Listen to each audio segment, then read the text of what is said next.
Well, I'm snowed in, I need something to do, and what better thing to do than make you guys a video? And what other better thing to do than let you guys decide what video to make? Anyway, I came to the realization that I haven't made a top 5 video in like 69 years. 69. And I posed a question on Twitter to ask you guys to have the reign is yours here. Pick the topic that I'm going to do here today, and Mr. Aaron, aka John Cena's #1 fan, came up with this. And I thought this was an excellent topic. The 5 most disappointing things in my life. Now, this could be a number of things. It could be a happening in my life. It could be a movie that I saw. It could be a product that I bought. It could be a shitty movie like the Star Wars prequels. Speaking of which, I have my Obi-Wan Kenobi pen here. His metachlorian count is higher than Master Yoda's. Shut up! Go back to George and tell him no one cares about the metachlorians. Anyway, I'm gonna go into this right now, and thank you, Aaron. Thank you and all your John Cena intelligence for picking out today's topic. Top 5 most disappointing things in my life. Number 5, my baseball card collection. Now, this may sound like obscure and just like, you don't know what the hell I'm talking about here. And anyways, when I was a kid, all right, I mowed many a lawn, did many a favor and menial task before I could, be old enough to work, to get money to buy things that were baseball cards. And I invested hundreds upon hundreds of my childhood dollars in baseball cards. Even would request them for like birthday and Christmas gifts. They were such a cool thing to have. It was such a cool thing. Like, all my friends and I were fans of baseball. I played baseball when I was a kid up through my teenage years as well. And you trade them with friends and see who's got what. Am I going to get the rookie card in this pack and stuff like that for that guy or this guy? Anyway, it got to the point that when I was a kid, there was Topps. They were the main baseball card manufacturer. Then there was Fleer. Then there was Donruss. Then there was Score. Then there was Upper Deck. And then the floodgates just opened. Often in business, competition usually benefits the consumer. In this case, competition killed the consumer market value of baseball cards.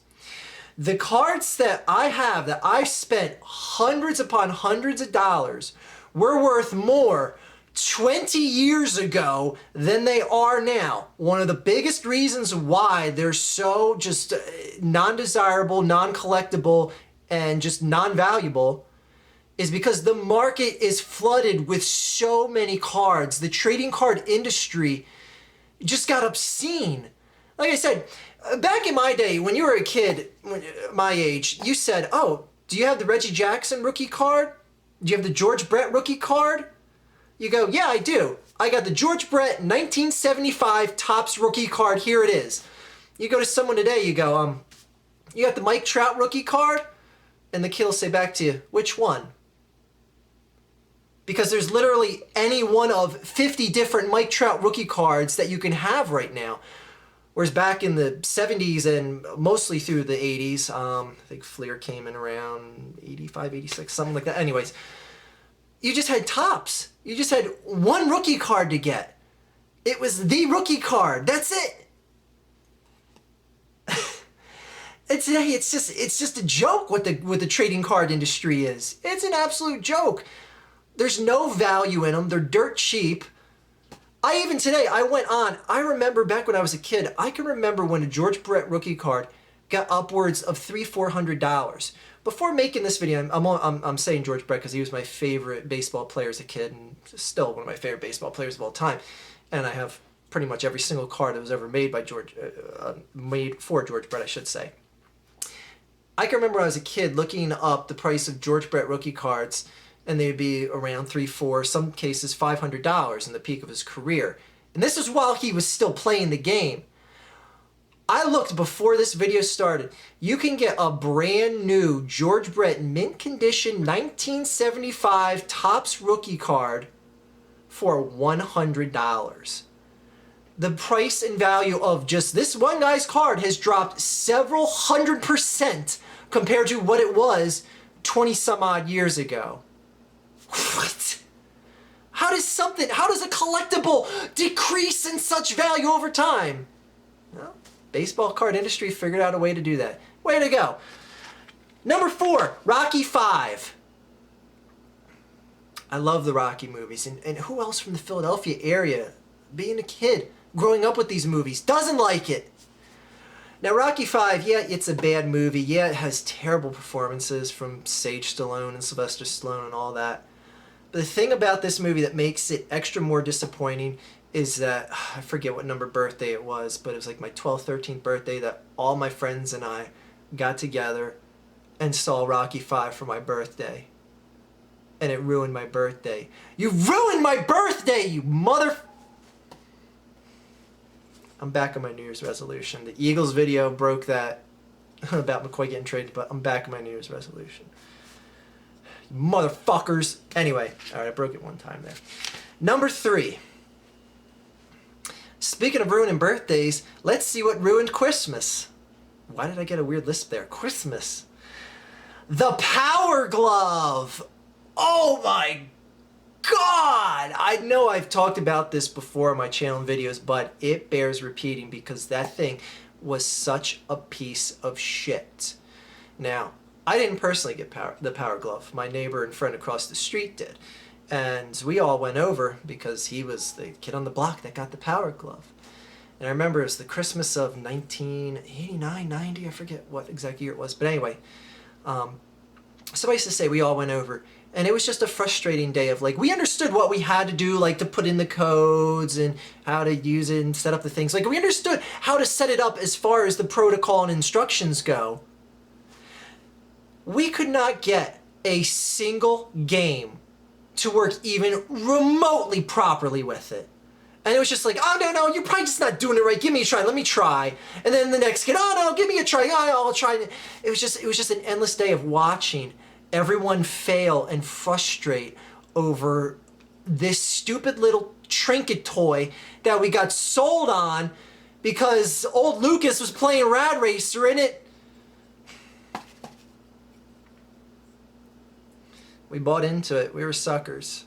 We're all suckers that got the Power Glove. Well, again, I didn't get the Power Glove, but buddy across the street did. Anyway, number 2. What ruined Christmas more than the Power Glove? Well, I'll tell you. My brother and I pulled our Christmas money together. It was 1988. And pulled our Christmas money together. And my brother went to Lionel Kitty City with both his Christmas money and my Christmas money to buy a brand new Nintendo Entertainment System and get some games with it as well. What does he come home with? He walks down to Lionel Kitty City. Why I didn't go with him to just be his conscience, I don't know. I forget. I was probably playing with other toys I got for Christmas or something lame like that. Goes down to Lionel Kitty City. Those of you in the Northeast may remember Lionel Kitty City. It was an awesome toy store. He comes back with a bag that has nothing of Nintendo manufacturing goods in it, but a copy of Alex Kidd in Miracle World, Thunderblade, and a Sega Master System.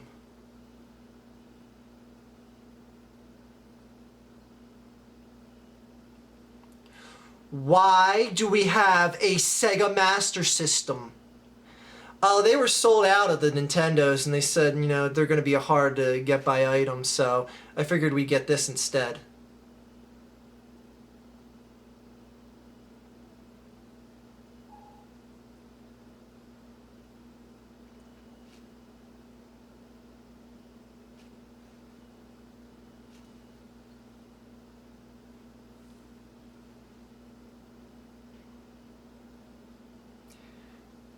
Alright, you know, Thunderblade was a pretty cool game. Alex Kidd was cool.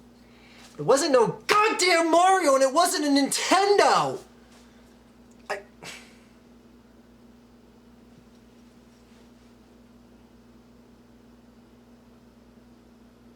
It was at that moment in time that I could rationalize in my mind how some siblings kill their fellow siblings.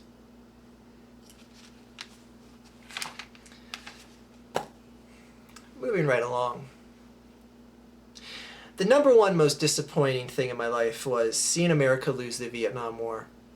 Because that is the only war that America has lost. It pisses me off. No, I'm just kidding. The number one thing that is the most disappointing thing that I've ever seen in my life was seeing George W. Bush get reelected. How did the mumbling, stumbling, stuttering, choke on a pretzel, hit his head on the coffee table governor from Texas win re-election? How did that happen? How did you let that happen, John Kerry? I wasn't a supporter of you and I didn't vote for you, but how did you let that happen? All right, I'm just kidding. You know, the number one most disappointing thing in my life was anal sex. Now look, anal sex may be all well and good when you're drunk and, like, you know, people are drunk and something slips in the wrong place and you're like, Steve, what are you doing? You're like, oh man, I'm sorry, did that slip in there? But I don't know, maybe it's different if it's with a girl. I'll never know because it was so disappointing that I'm not willing to try it again. All right, I'm just kidding. The number one thing, those are honorary mentions, by the way, except anal sex, because I don't know what that's like. The number one most disappointing thing in my life, and as we all know in these top 5 lists, the number one tends to be an obscure thing, because these aren't exactly in sequential order from least disappointing to greatest disappointing. I think that makes sense. Anyway, number 1, shrimp. You may be saying, what are you talking about? How is shrimp disappointing? Shrimp is delicious. No, it's not. Have you ever just ate some plain shrimp? It is the most bland, tasteless, not to be redundant, tasteless, unsensitizing, mushy, like, it's like, oh, what am I eating, a raw brain? Ugh, ugh. Not that I know what raw brain tastes like or what the consistency is. All right, just a monkey's brain, but, you know, it was a trial thing, and I was in the Uganda, and, yeah, you know. Anyway, where was I? Oh, shrimp. I like when they have, like, these endless shrimp buffet commercials where you'd be like, all you can eat shrimp for $10.99. I'm like, $10.99 for what? Eating air? Shrimp sucks. Like, I don't even know how Forrest Gump made so much money with that little shrimping boat, because I was like, is there enough demand for him to make a shrimping empire off of this? Like, how did that happen? Anyway, people are like, you know, oh, well, you know, you got to get it batter dipped and fried. And I'm like, well, that's not shrimp. That's batter dip in delicious oils, fattening up and giving it taste. You could batter dip and deep fry an ice cube and it'll taste good. You'll be like, God damn, that is the best damn tasting ice cube I've ever had. Shrimp, it sucks. Anyways, thus concludes another top 5 list here. Thanks again, Aaron, and may John Cena bless you with his C-Nation and thugonomic ways. Have a good day, everyone.